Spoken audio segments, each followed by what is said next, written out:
अरे यार, सोचो ना, एक ऐसी जगह जहां टाइम और स्पेस सब गायब। हाँ दोस्तों, बात हो रही है ब्लैक होल सिंगुलैरिटी की। ये तो वैज्ञानिकों और हम सबको हमेशा से सोच में डालती रही है ना?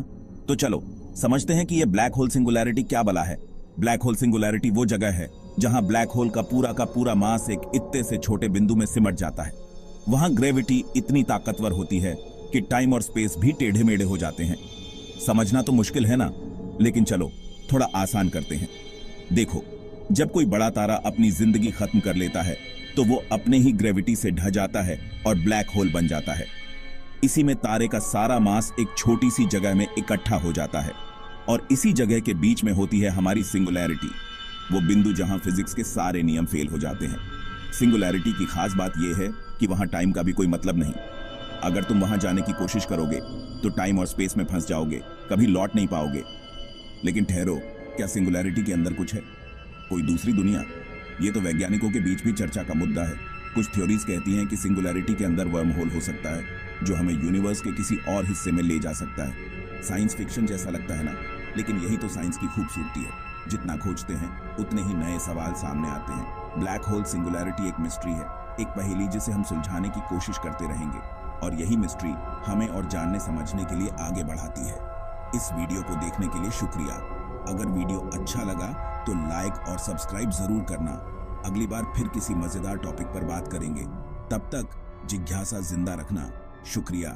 अब सोचो, अगर हम सिंगुलैरिटी के बारे में और जानना चाहें तो हमें क्या करना होगा? वैज्ञानिकों ने इसके लिए कई तरीके अपनाए हैं। सबसे पहले हमें ब्लैक होल के आसपास के क्षेत्र का अध्ययन करना होगा।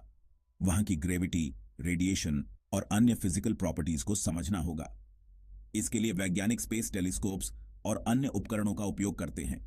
ये उपकरण हमें ब्लैक होल के आसपास के क्षेत्र की जानकारी देते हैं। इसके अलावा हमें ब्लैक होल के बनने की प्रक्रिया को भी समझना होगा।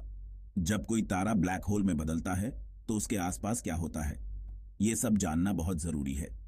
जब कोई तारा सुपरनोवा के रूप में फटता है तो उसके बाद जो बचता है वो ब्लैक होल बन जाता है।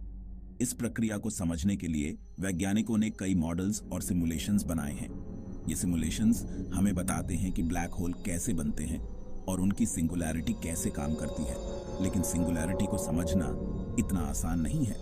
इसके लिए हमें क्वांटम फिजिक्स और जनरल रिलेटिविटी को एक साथ मिलाना होगा।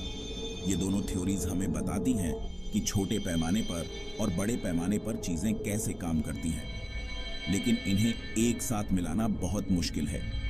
वैज्ञानिकों ने इसके लिए कई थ्योरीज बनाई हैं, जैसे कि स्ट्रिंग थ्योरी और लूप क्वांटम ग्रेविटी। ये थ्योरीज हमें बताती हैं कि सिंगुलैरिटी के अंदर क्या हो सकता है, लेकिन अभी तक कोई भी थ्योरी पूरी तरह से सही साबित नहीं हुई है। इसलिए हमें और रिसर्च करनी होगी। सिंगुलैरिटी के बारे में जानने के लिए हमें और भी कई सवालों के जवाब ढूंढने होंगे, जैसे कि क्या सिंगुलैरिटी के अंदर टाइम ट्रैवल संभव है?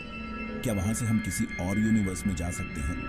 ये सब सवाल हमें और भी ज्यादा उत्सुक बनाते हैं। ब्लैक होल सिंगुलैरिटी के बारे में जानने के लिए हमें और भी कई मिशन और प्रोजेक्ट्स की जरूरत होगी। वैज्ञानिकों ने इसके लिए कई मिशन प्लान किए हैं, जैसे कि इवेंट होराइजन टेलीस्कोप और laser interferometer gravitational wave observatory. ये मिशन हमें ब्लैक होल के बारे में और भी ज्यादा जानकारी देंगे। इवेंट होराइजन टेलीस्कोप ने हाल ही में ब्लैक होल की पहली तस्वीर ली थी। ये एक बहुत बड़ी उपलब्धि थी। इससे हमें ब्लैक होल के बारे में और भी ज्यादा जानकारी मिली, लेकिन अभी भी हमें बहुत कुछ जानना बाकी है। ब्लैक होल सिंगुलैरिटी के बारे में जानने के लिए हमें और भी ज्यादा मेहनत करनी होगी, हमें और भी ज्यादा रिसर्च करनी होगी। लेकिन यह सब करना बहुत मजेदार है, क्योंकि जितना हम जानेंगे उतना ही हमें और जानने की इच्छा होगी। ब्लैक होल सिंगुलैरिटी एक मिस्ट्री है, एक पहेली जिसे हम सुलझाने की कोशिश करते रहेंगे, और यही मिस्ट्री हमें और जानने समझने के लिए आगे बढ़ाती है। इस वीडियो को देखने के लिए शुक्रिया। अगर वीडियो अच्छा लगा तो लाइक और सब्सक्राइब जरूर करना। अगली बार फिर किसी मजेदार टॉपिक पर बात करेंगे। तब तक जिज्ञासा जिंदा रखना। शुक्रिया।